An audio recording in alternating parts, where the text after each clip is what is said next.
Thank you very much, Deputy Presiding Officer. Can I start by thanking the government for the tone they've set in today's debate, and indeed for the journey they've carried myself and my fellow members of the Equalities and Human Rights Committee through the passage of this bill. Some days at work are truly righteous days, heart-singing days, days of hungry and unanimous commitment to a singular end, and this is one such day. Today, in the pages of this bill, I think we have not just the opportunity to unpick the injustice of the past that has represented a stain on our national conscience, but also to offer a profound and unreserved apology to those men, both alive and dead, who have been done incalculable harm by the policies and laws of the past. Today, it is right that we look back on darker days, and I am glad that they seem far behind us, although there are many frontiers against which we still have to push back on. We were recently offered a glimpse into life in less enlightened times. I'm sure many members will have watched recently the TV adaptation of A Very English Scandal, which had the activities of my former party leader, Jeremy Thorpe, very much at the centre point.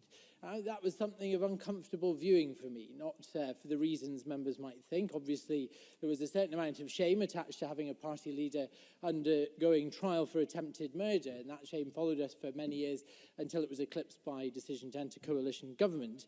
But it was the atmosphere of rank homophobia and intolerance that characterised that political environment and establishment that really troubled me, that made me realise just what we are doing in the passage of this bill today. One scene depicted Bouffigor, who was Earl of Arran, trying to canvass for support for his bill in 1967 to decriminalise homosexuality, homosexual activity, which came off the back of the recommendations of the Wolfenden report some 10 years previously, such as the glacial movement at the time towards gay rights. He received, in the course of that scene, in the course of his efforts in that act, such derision, such widespread persecution and homophobia at the highest levels of Her Majesty's government.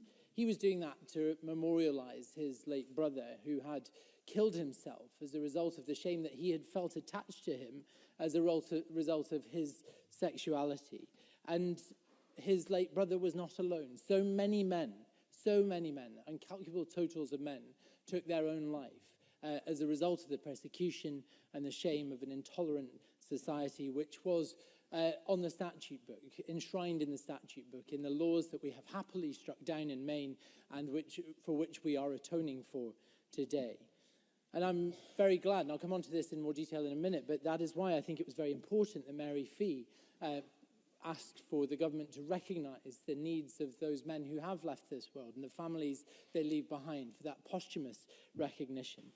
That 1967 Act represented the first stage in our journey, but the darkness did not leave these islands as a result of it, and thankfully, successive generations have pushed back on that frontier ever backwards, with the decriminalisation in Scotland, as we heard in 1980, equalisation of age of consent, and indeed equal marriage. And I am very grateful to be part of that story today. Now, I think it's rare that there are rare the occasions when government are so helpful and so inclusive in the passage of a bill, but this is by necessity one of them. And it was right, and I felt, and I said at the time, I would not bring forward amendments at stage 2, and nor did I, because the government had carried us on such an inclusive journey to make this bill as good as it possibly could be.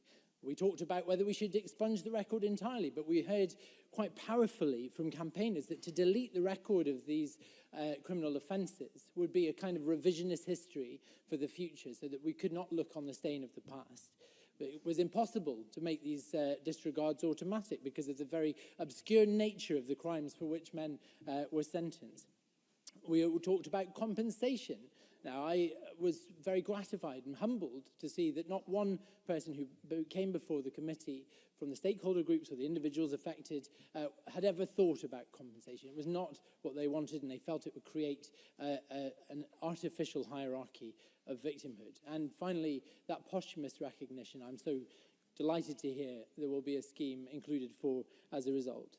At every stage, this bill has been delightful. I just want to put on my record my thanks for Tim Hopkins, for Stonewall, for the two men who gave us anonymous testimony with such grace and levity and humour, considering the obvious and measurable harm that their convictions had done to their lives and their careers. Deputy Presiding Officer, I will look back on this day. It's one of those days in Parliament you know you will look back on. I'll even maybe tell my grandkids about it, that I got to serve in a Parliament which on a glorious afternoon in early summer with the rainbow flag hanging at its mast outside, struck down one of the last remnants of a more prejudiced era and sought atonement for the harm that Hitler had done. Thank you. Thank you very much.